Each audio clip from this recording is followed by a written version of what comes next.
Hey, what's going on, people? It's SGZ here from the SpartanGameZone, and in this video I'm going to be talking about the Yellowcake.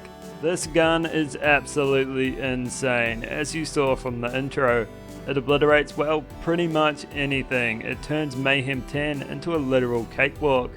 Excuse the pun. You need to understand it first if you want to be dropping bosses though, and I'll be explaining how it works so you can start dealing some serious damage with it. I'll also be telling you where you can get one so you can start tearing it up on Mayhem 10 right away. If you enjoyed the video, I'd appreciate you if you could drop a like. It helps to ensure I keep making videos like this, and let's crack into it. So, unlike the Mayhem 2.0 guns, the Yellowcake is exclusive to the Cartel Event and drops by bosses you find within it on any Mayhem level. Ideally you want a Mayhem 10 version, but any Yellowcake you can muster will be better than pretty much anything else you could find on any given Mayhem level.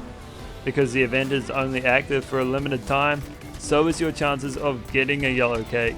The event ends on June 4th, so I highly encourage you to get one before it ends. It can only drop from either Fish Slap, Tyrone Smallums, or Joey Ultraviolet. Both Fish Slap and Tyrone can spawn in as underbosses when you defeat some cartel enemies in any planet, but you can also find them throughout Joey Violet's mansion or during the boss fight at the end.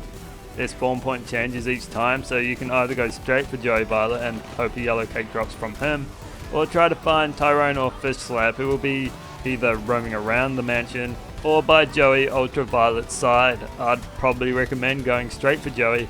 It's up to you. But what about the Yellowcake? How good is it? If there's rubber on the end of our pencils, then why isn't there pencil on the end of our rubbers? Well, the Yellowcake is a COV rocket launcher that always comes in radiation. That's fine because radiation is the best all-round element and helps catapult it even further while mobbing.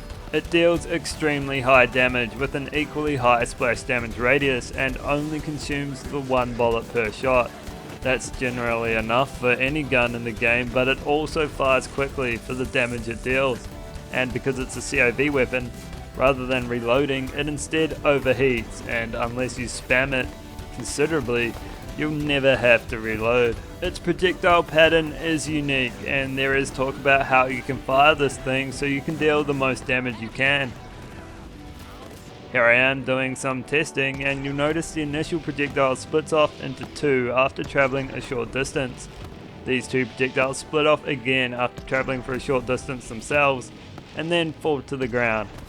I've heard that you should be aiming above their heads, far enough away that the four projectiles at the end rain down on your opponents, but I find it better to avoid that. You can see me here in Sanctuary testing that method, and there's two things here that say to me it isn't worthwhile.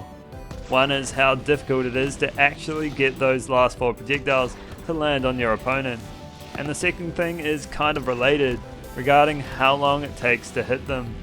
Don't get me wrong, you can hit all four projectiles and deal high damage shooting above your target's heads like this, but for me it's too precise and you could be dealing more damage even easier. For me it's shoot a little bit above their ankles, not at their toes, above their ankles, and I'll explain why.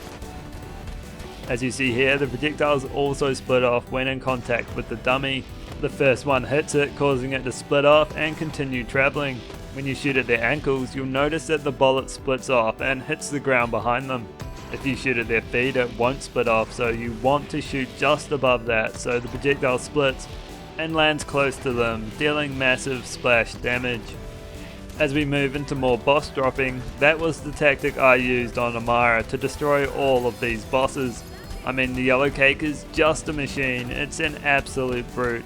You'll notice that sometimes you see their health bars go down in big chunks, and that's the impacting projectile splitting off and hitting them again.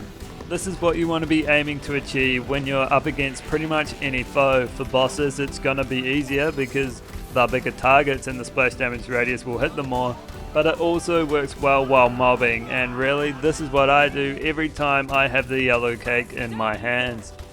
This gun was an easy Mayhem 10 boss dropper for me on my Amara, but Moes can do it even easier. If you main Moes and you don't have this gun, man, you're missing out. She has the tools to raise the Yellowcake to an even higher level than you see here. Any Vault Hunter can boost its damage though by equipping anything that raises either splash damage, heavy weapon damage, or COV damage.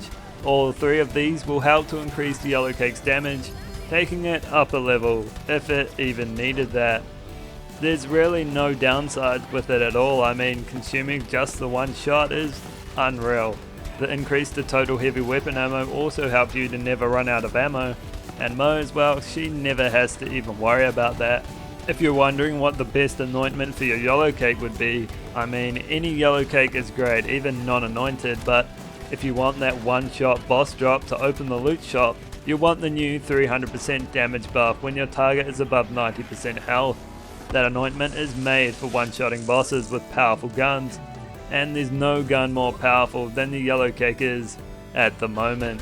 So that's all for this video. I hope you enjoyed it and you learned how to use the Yellowcake so you can down bosses left, right and center. If you did, consider dropping a like or subscribing, and I'll catch you in the next one.